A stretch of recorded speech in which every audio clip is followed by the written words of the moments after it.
everybody. Welcome to the Energy Realities Podcast. My name's Stu Turley, President and CEO of the Sandstone Group. Today is a special day. We actually let David Blackman out on vacation. I'm not sure how that's going to turn out, but we're going to have an absolute blast. We have Irina Slav from Bulgaria. How are you this morning, Irina? I'm great. Thank you, Steve. Happy to And be how here. is everything in Bulgaria? It's all right. The wildfires, I think, have subsided, which is Oh, good. nice. Are they Yeah. arson or climate related? I think a lot of them were arson. I don't think any of them were climate related. You know, wildfires happen during summer because there are irresponsible people and people who set fires, deliberately. Oh, it's funny how that happens. And then we I have know. Dr. Tammy Nemeth. Are you in the UK or are you in Canada today? I'm in the UK today. Thank you, Stu. All right. Now is everything from the Nemeth report. It's good. All is good. Yeah, we're enjoying cloudy weather today. Maybe we'll get some rain, but I doubt it. So I think the West Coast and Scotland's getting rain as usual, but I don't know if we'll get any. But it's quite dry here, I which think the does happen. mood in the UK might be a lot better today because Herr Starmer is out on the way to the United States to hold President Zelensky's hand and beg for a war to continue, I think is what I heard. I could be wrong. Yeah. Yeah, I think when he goes away there's a bit of relief, but there's so many other people who carry the weight for him when he's gone that yeah, You I can't don't know. catch a break. Well, Can't catch a break.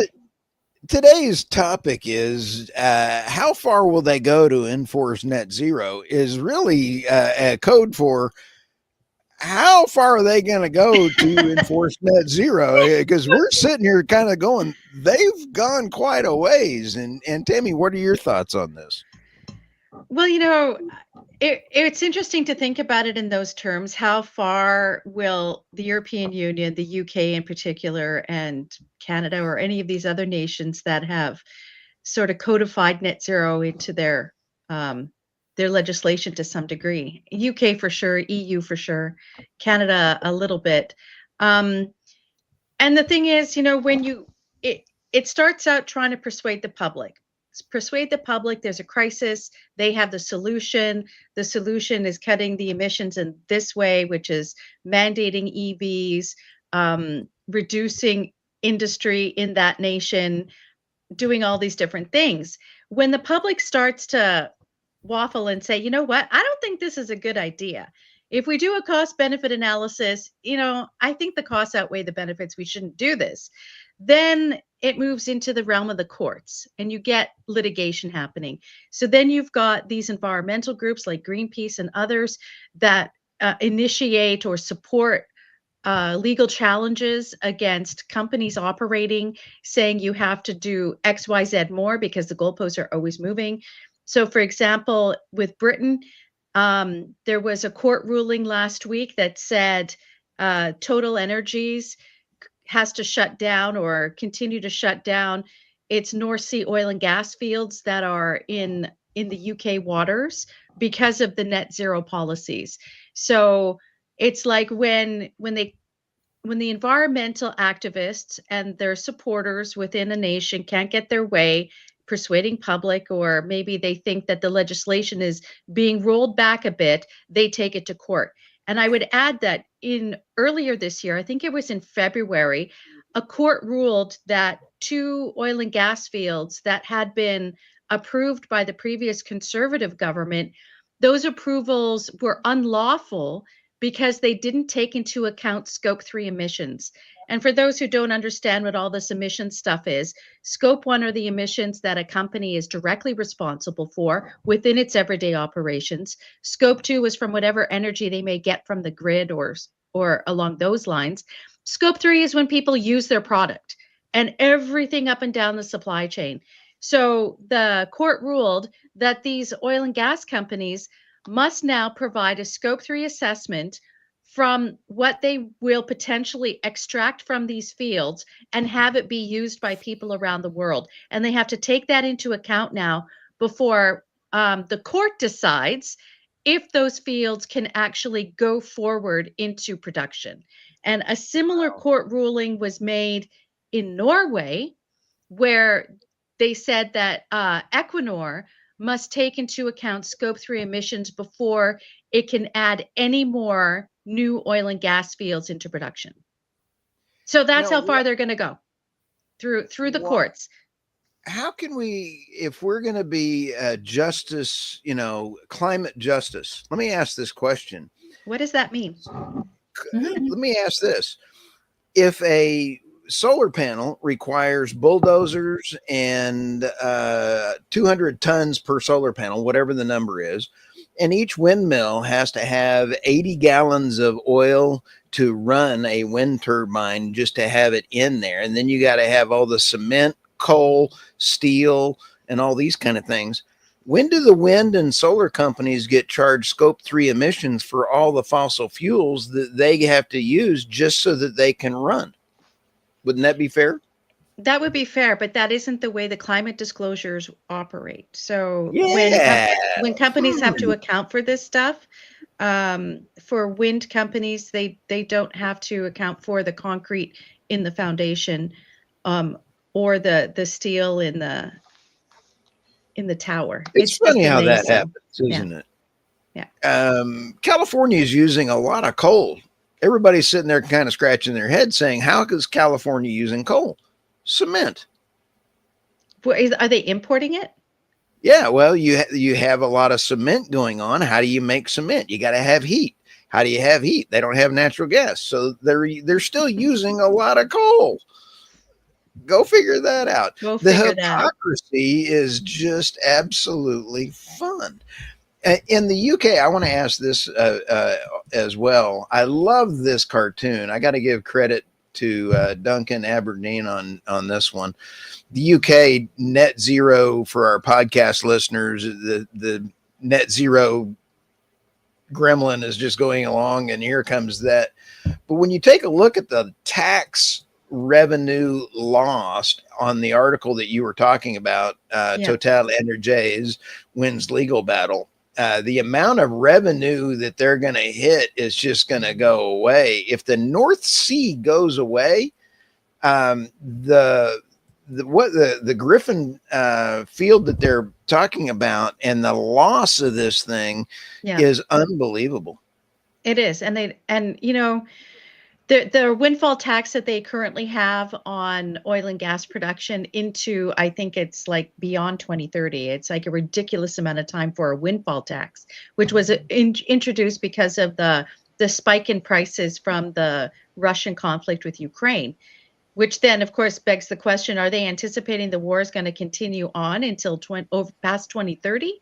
But in any event, they have this windfall tax. But by having this litigation, basically the courts telling the governments, you must do X, Y, Z, it then leads to the shutting down of the fields, because how else can companies actually do it? Now, is it going to be the case, like everything else in the UK these days, they're going to nationalize it? Maybe. I don't know. If the UK government takes ownership, do they then have to comply with all this stuff, or do they get a pass because it's GB Energy or something? It's unclear. But I'm interested in Irina's take on this. What do you make of Just all one this? quick question. If the UK government decides to nationalize oil and gas production, who's going to, produce the oil and gas? Good question. Is it going to be like Venezuela when they nationalized their company and the government basically appointed a bunch of people and then it, kind of collapsed or had a lot of trouble? I don't know. It's a good question. I don't know. Because the UK doesn't really have a national oil company. Well, no, but they would just take over, I don't know, the assets and then hire back those people to manage those assets. Maybe. I don't know. Yeah. Maybe. They're not thinking about it. I was thinking about a news report about the emissions of the European Union, which increased in the first quarter of the year. which is absolutely horrible, of course, because all this wind and solar and breaking records and all that, and emissions are up. But interestingly, so is economic growth. They have a growth of 1.5% for the first quarter of the year. Massive economic growth. Emissions are up 3.4%. Clearly, we cannot have economic growth if we want to bring down emissions. I think that's blatantly obvious right now. Did- So in- we But they have say to the do opposite. But they say the opposite, that Yet lowering the emissions will data, increase. yet the data suggests very strongly that this is not the case. Irina, what do you think you're willing to pay as a consumer for net zero? Nothing. I'm sorry, I'm already trying to be as green as possible. And when I say green, I mean waste averse. Waste avert. I So, like the way you I think. don't like waste, so I try to minimize it. We do not overconsume energy in any form, because the more energy you consume, the more you pay for it, seeing as it's not free. Even the Right. energy that comes from my solar panels on the roof, we paid for those panels for the whole installation, so now it has to pay itself back.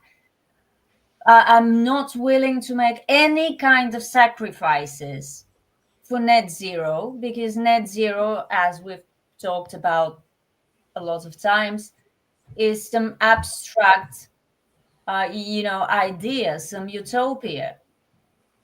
You cannot manage the whole world in such a way as to become a net zero. And just because the UK, for example, wants to reduce its own emissions, makes absolutely no difference on the global scale of emissions, And especially with plenty of bigger countries that are in fact emitting more. patterns matter in looking at economics and things. And the pattern is, if you're enforcing net zero, you have higher electricity costs. And experts forecast, this is out of the article I wrote, forecast steeper rises by 2030. The average household bill in the UK could surge by £900 annually due to net zero mandates, pushing electrical costs up at least 75% as the grid shifts from reliable fossil fuels to weather dependent sources. Since the energy crisis began, it climbed from £603 to $926 per year for electricity alone. That's net zero policies account for 12% of the increases. I'm hoping my crayon math came out okay.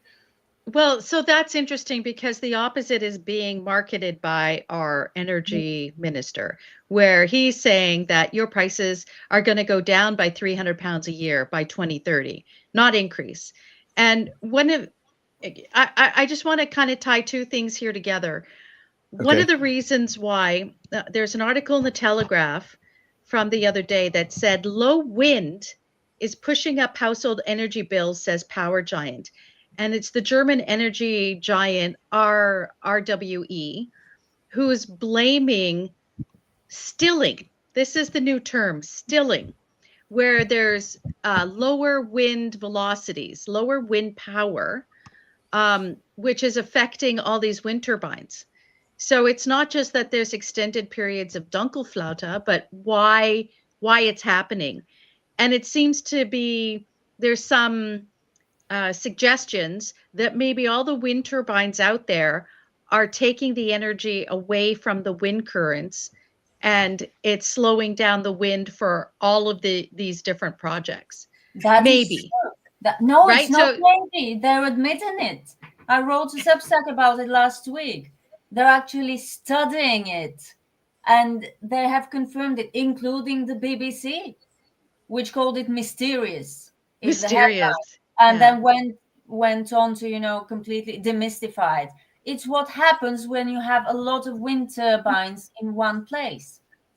The first ones, the frontmost ones, get the most wind, and as they spin, they slow down wind speed. and the wind turbines downstream get less wind. They're calling it wind theft. That's right. Yeah. Wow. Which is what Belgium was complaining about. But then the second thing I just wanted to ask you, Irina, the statistics for the EU and the increase in emissions, I'm looking here, and it seems like the two biggest sectors that were responsible for the emissions increase was electricity, gas, steam, air conditioning, and households. Households, yeah. So why, I don't quite understand how they get this household number. What do you think accounts for the household number increase? I think it was the colder winter, because the winter was much colder than the previous two ones. Heating demand increased, and as governments have people switch from gas to electricity, this means a spike in electricity consumption that wind and solar cannot possibly cover, which is why, as reported earlier by reputable sources such as Reuters, demand for natural gas and coal in the European Union increased during the first 3 months of the year because it was colder and people needed to keep warm. So it's all connected, really, in a very, very simple and straightforward way. The more you need heat, the more you need energy for whatever purposes, the more energy needs to be generated. The darlings of the net zeroists cannot deliver, so you need to crank up those power plants, the baseload ones. This was a funny question. Sorry, I'm late, Mr. Turley. Who's they? That's a good thing on the title. They be. How far will they go to enforce net zero? It would be the powers be that are trying to force countries. And I've mentioned this before, that I think we will see the world bifurcate into two different groups. The countries that are going after net zero are going to be trading with themselves in China. And then those countries that are not going after net zero will be trading with each other and moving forward. And so who's going to be enforcing it? It's going to be the governments on the people forcing it in. So I didn't know how to explain that in a title.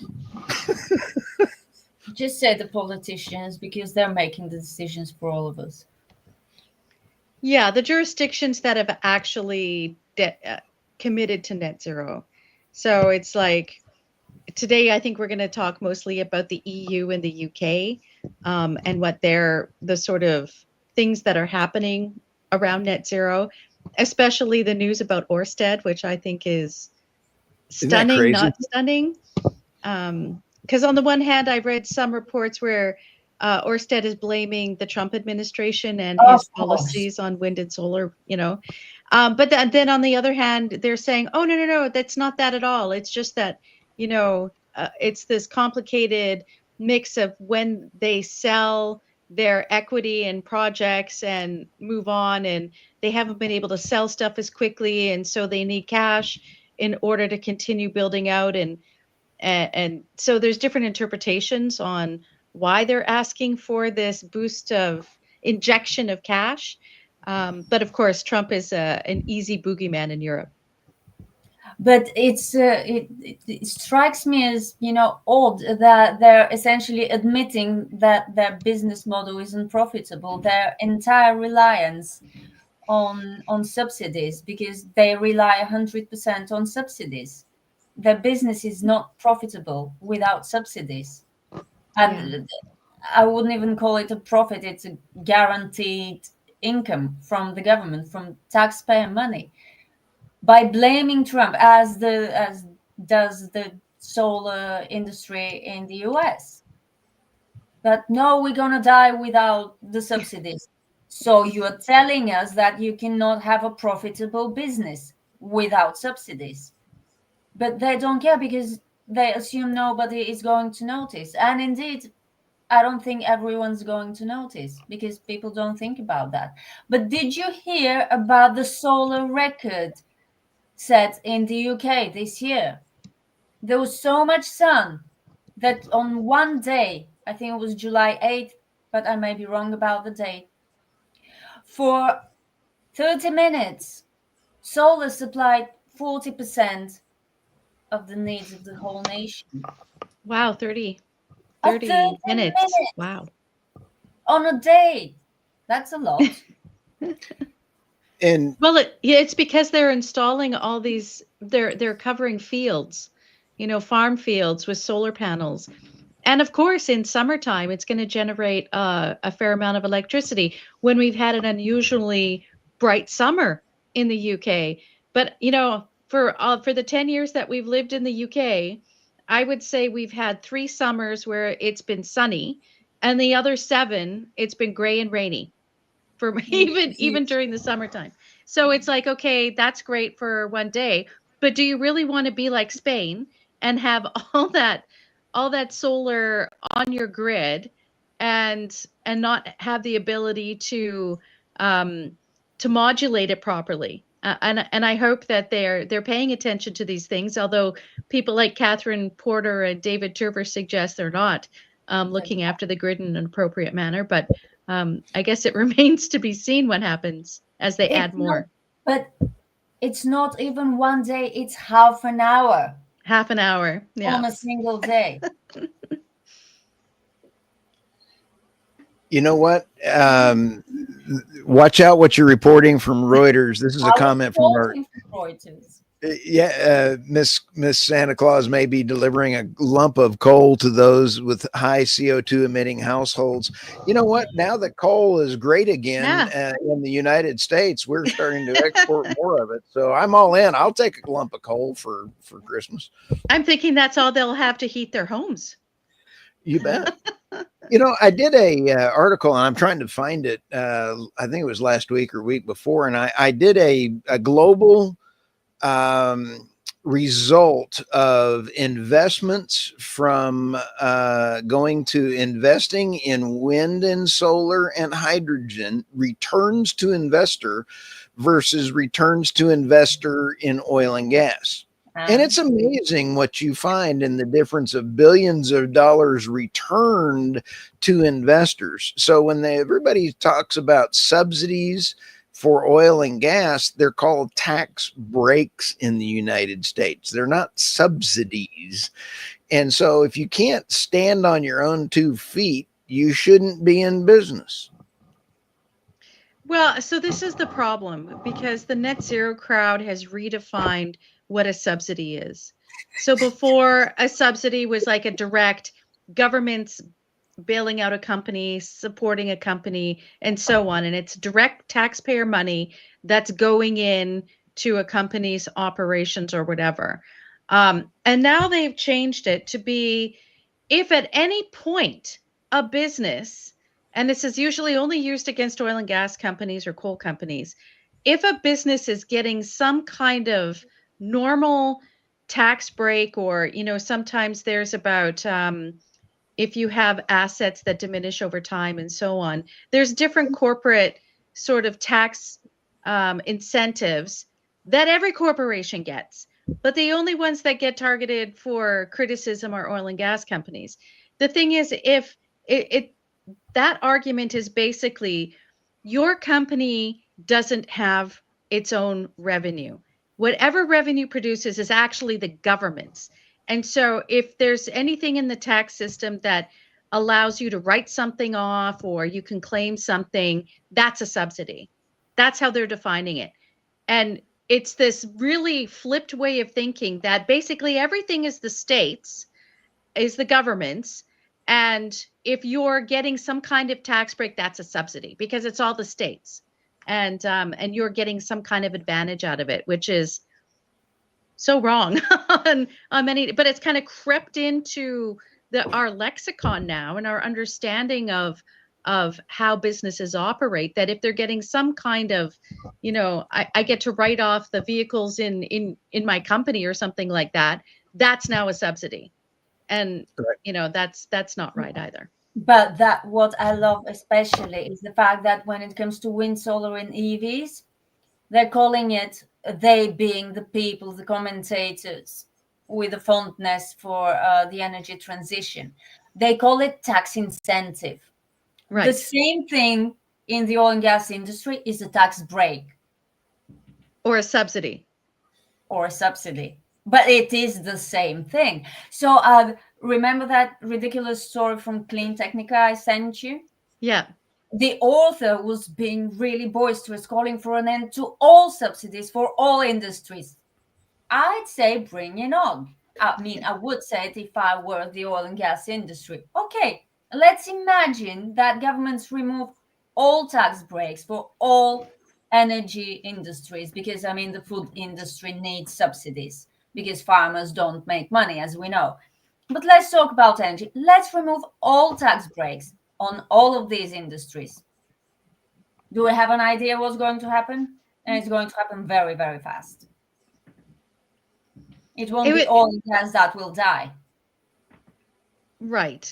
But it depends on how you, once again, define tax breaks, right? And what... No help from the government, no tax breaks. You know, you make money, you pay your taxes. No tax breaks, but for everyone. Perfectly equal treatment is what I mean. If you remove all the tax breaks or incentive for one industry, you remove them for all energy industries. I like this one from Canoe. I apologize if I mispronounced your name, Canoe. Power bill going up due to high demand of electricity needs by AI, automations, data centers, Bitcoin mining. It's not solar or wind will be enough to provide the support needed. We will all need circular economy power generated by waste to energy and waste to heat energy. And you all need to see the reality. Natural gas is here to stay for the long term, but need to work towards the combined efforts to instead defending and bias about anything, either fissile or renewal. So instead, not sure what that. So I agree. We do need to look at alternative technologies, and there are technologies that are starting to roll forward.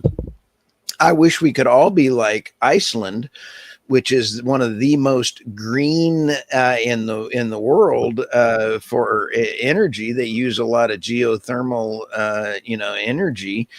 Let's all just use that. And I'm all in on free energy. Tesla, I think, had a very good thing going on for him before he was made not around anymore. And there is a lot to be said for that kind of free energy as well. Well, you mentioned Iceland, and Doomberg had a really great piece this morning. I'm sure you guys read about Iceland and how, even though they've done all this amazing stuff and they have the geothermal and, super clean energy, they've set up like a bunch of AI data centers and whatnot in order to use this so-called clean energy, low emission, zero emissions, whatever. It's still not enough. And they move the goalposts again. And so when will it ever be enough? There will always be something to complain about. And as much as one of the interesting things about Iceland, which kind of goes to what this individual Canoe said, was how they take the waste heat from the AI data centers and all this other stuff and help do district heating. But, district heating doesn't work everywhere. It works, in some places, not in others. Iceland has unique geological properties that allows it to do this, but it's not something necessarily that can be replicated everywhere. And we have to make do with what we have in particular geographical areas. And then LinkedIn user said, it's called depreciation rates. Yes, thank you. I couldn't remember what it was called. So thank you so much for pointing that out. It's depreciation rates. And then Francisco here has a point where he's saying it's like rule of capture, but capturing the wind. Yeah. Stu, did you want to explain rule of capture? No, I'm okay on that.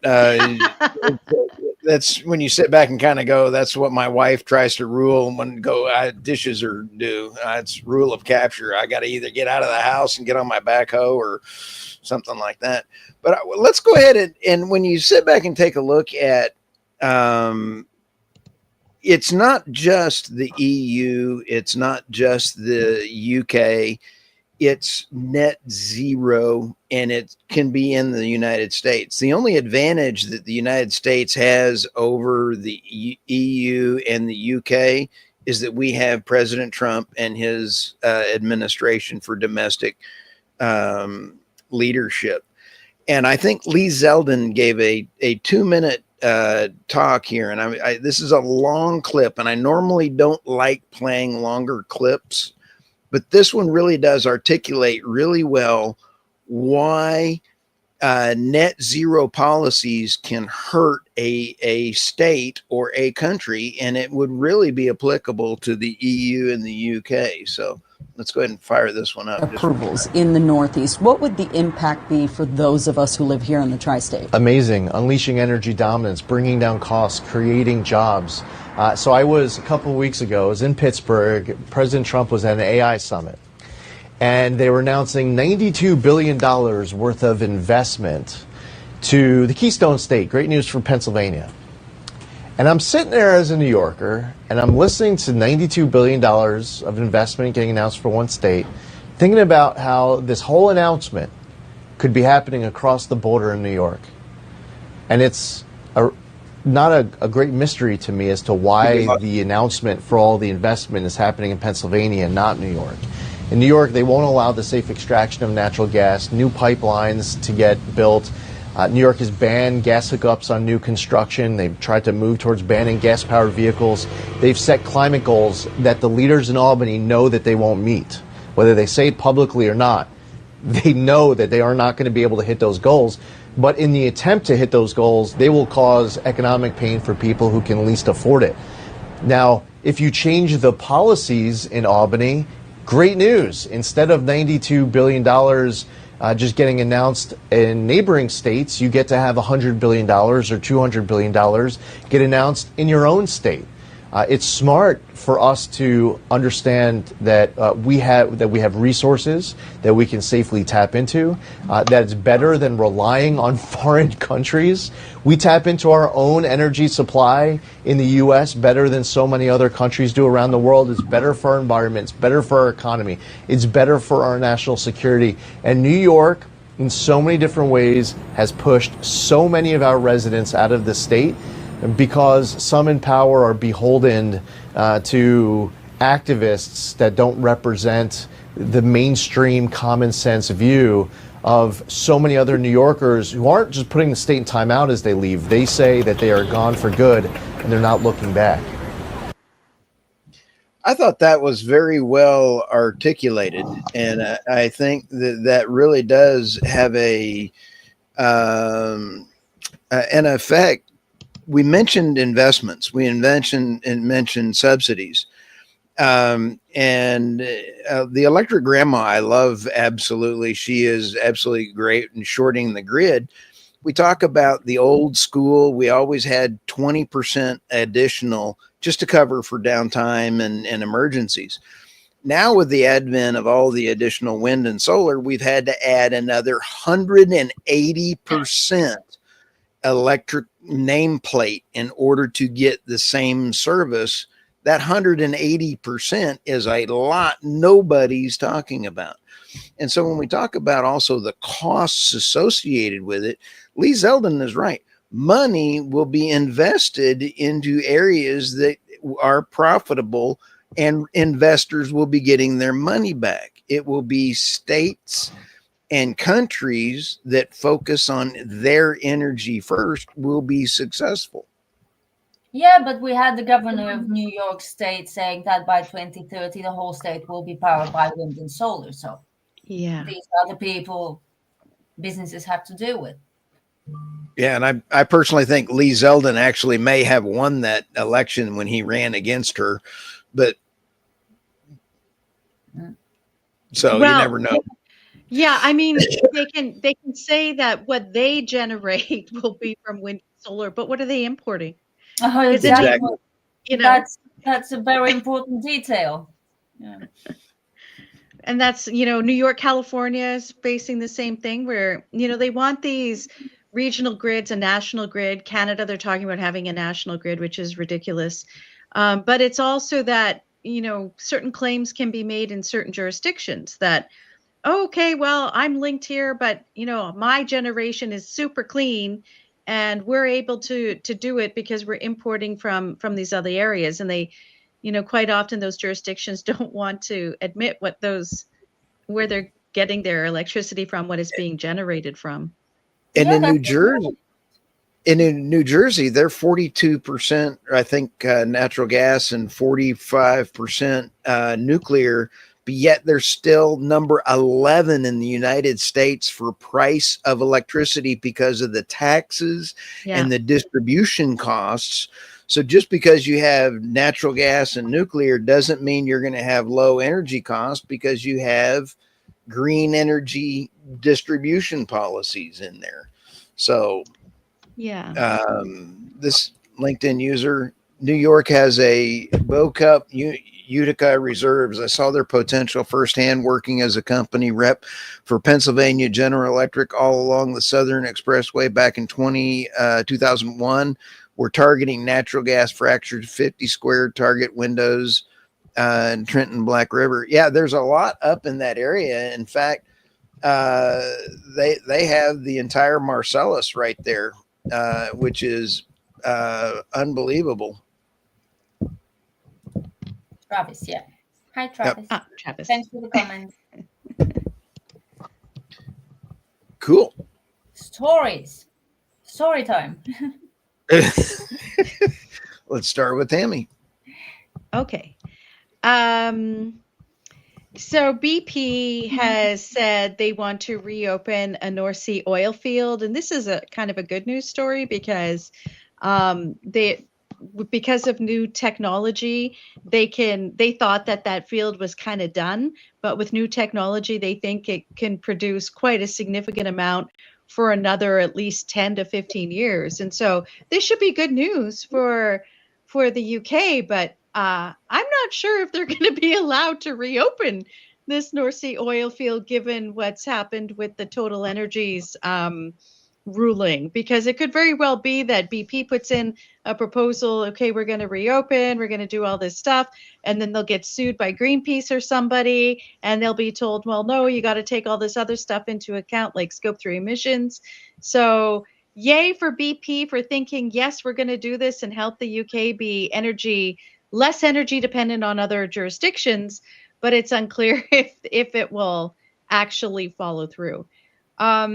Then the other article is from the Financial Post. It's by Jack Mintz, where he writes, is Canada the most European non-EU country?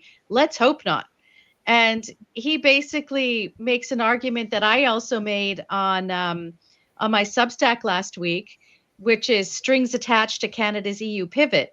Because what he outlined in his article was how the EU is deindustrializing and they have high energy costs. They have an unreliable grid and so on, and that this really isn't something we ought to emulate. And then he also talked about some of the net zero policies and the different accounting that they want.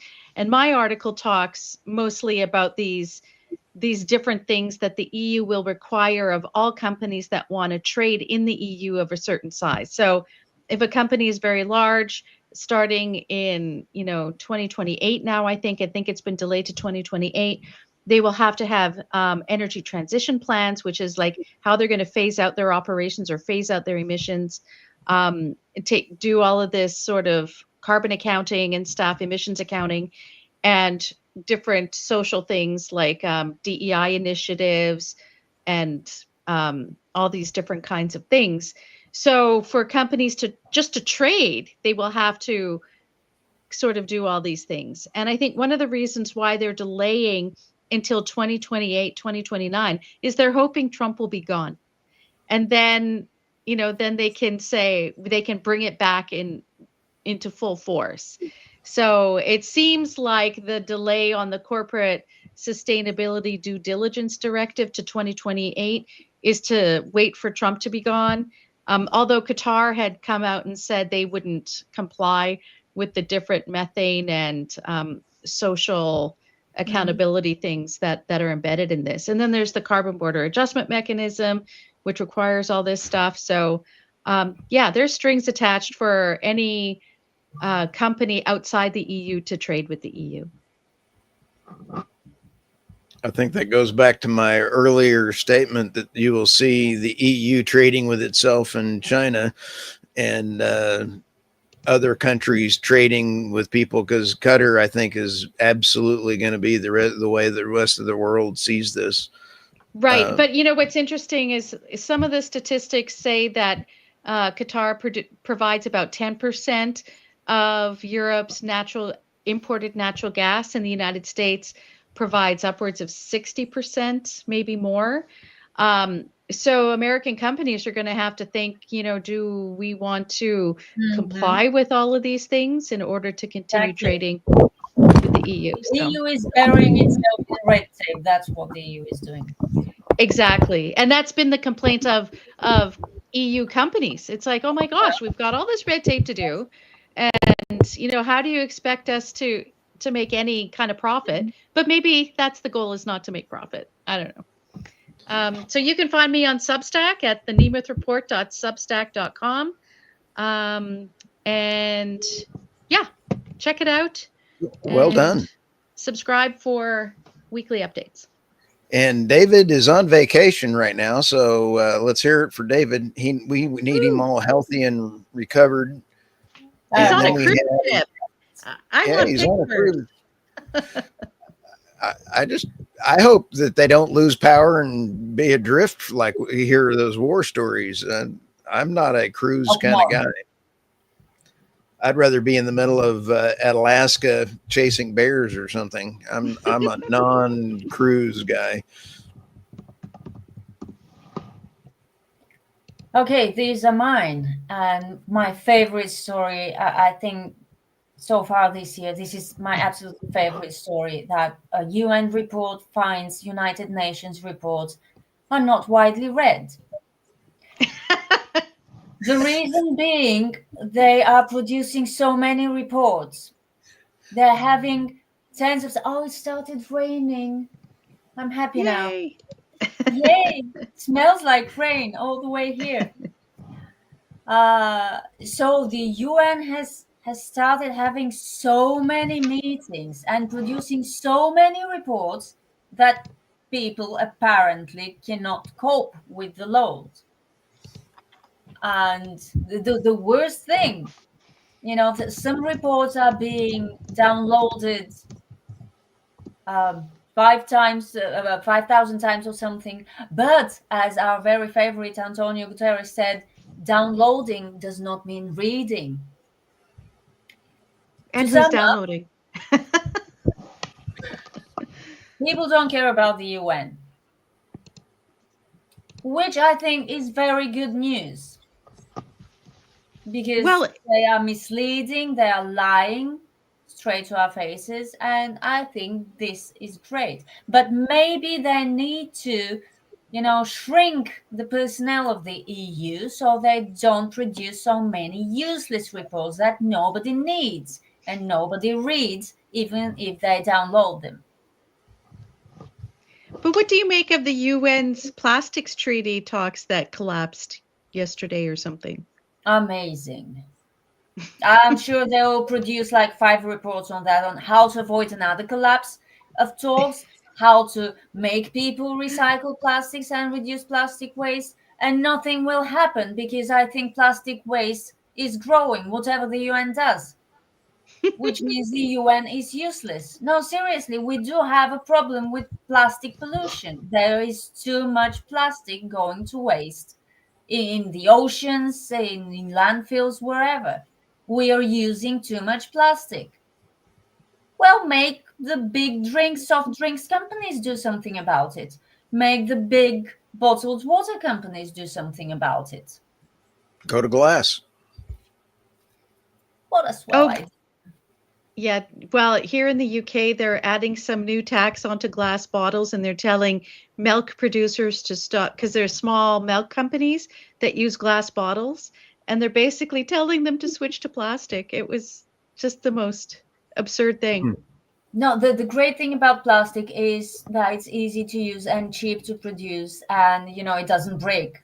unlike glass, which is why plastic became so popular. But I think I'm blaming the soft drink companies mostly, because a lot of people developed a habit of drinking water everywhere. Guess why? Because of all this advertising, water is life, and you need to drink 2 liters a day wherever you are. And people develop this habit to constantly have a bottle of water on their person, which is how all this plastic waste proliferated. Anyway. Yes. Yeah, I agree. The next fun news. German offshore wind auctions draw no bids. Guess why? Because they're not offering subsidies. But the economy minister, well, finance minister, I'm sorry, I forgot what her title was, but she complained that the geology of the sites where these auctions were held was challenging, which is a problem.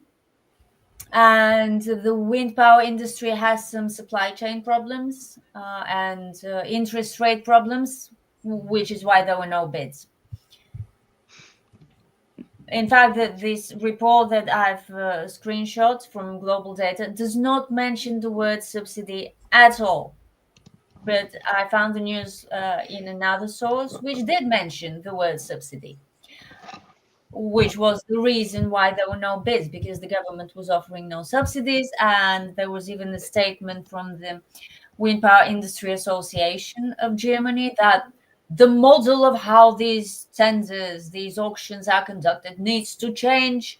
Most of Europe and the UK is using contracts for difference, which is the way to go for Germany as well. Contracts for difference are guaranteed prices that wind developers receive in payment for their energy, regardless of the wider market context. So basically, give us our subsidies, our guaranteed prices, or we're not going to build wind turbines, which is good because, there will be less wind theft. That's right. It's a silver lining. And think all the birds that will be saved. That too. They don't talk about that. I was talking from their perspective, there'll be less wind theft. About birds, it's good news for all of us who love birds and all wildlife. That's all for me. Oops, sorry. Okay. Here we go. You had put this in the private chat. We have to share this. Look at Greta. You gotta just have a great time on this one. No future in oil. That's Greta hanging out with a Palestinian flag around her neck. Yeah. So they blocked this. I just got this alert. It went ping, and I'm like, oh, this is important, sort of. So Extinction Rebellion is not gone, apparently. It's still in force, and they blocked a Norwegian oil refinery, Norway of all places. And they're saying there's no future in oil, and that fossil fuels lead to death and destruction, Thunberg said, adding that oil producers in Norway have blood on their hands, and so on, blah, blah, blah. And whose blood? Yeah, exactly. Whose blood exactly? But whatever, they make these statements, and then Equinor basically said they stress the importance of guaranteeing stable energy supplies to Europe, because otherwise, where else are you going to get it from? Russia? These boats are made from plastic. Yeah, that I know. I know. We all know. Let's go in a plastic fiberglass, because apparently fiberglass is bad because they're going after boats. But yeah, they're all plastic kayaks and canoes or whatever, which made from oil. Made from oil. Yeah, exactly. And her coat, her nice little weather-resistant coat there. Yeah, that too. And her life jacket and the signs. Yeah. But don't let hypocrisy get in the way of an activist, right? Yeah. Trying to find relevance. So somebody needs to get her a ham sandwich. She looks like she just had a blood sugar problem. Yeah, well, when you're a vegan, that does tend to happen. Yeah. And I love your too many beans. She eats too many beans.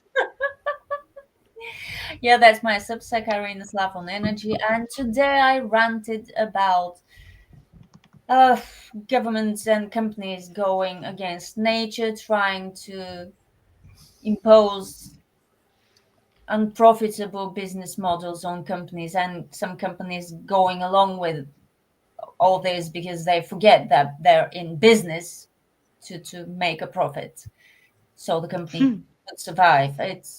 It's a very strange world we live in, come to think about I it. highly recommend subscribing to Irina Slav's Energy on Substack, and then listen to the stories. I love the way you Yeah. do that. Thanks. These were two fun stories that I put together. The global struggle to meet renewable energy goals was, I was really going through and taking a look at it from a financial standpoint.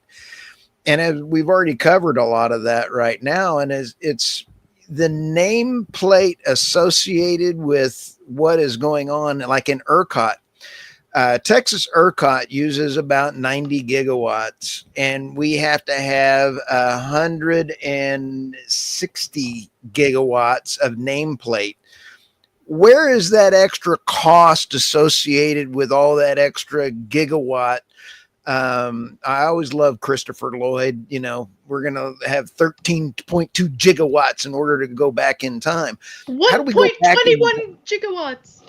Yeah, how do we, I need a hair, but how do we go back in time and then calculate out the real cost to the grid, and then cost to investors, and then the damage to the environment? And net zero is not taking any of that into consideration. And then the heat wave cuts wind output, exposing power supply gaps. I had a lot of fun getting that one out there. That was just absolutely a hoot. And the Durfenflocken, what do you call that? The wind, Dunkelflaute. the what? You know, Dunkelflaute. Dukenflocken. What? Dunkel, I'm from Texas. dunkel means dark, and Flaute is. Okay.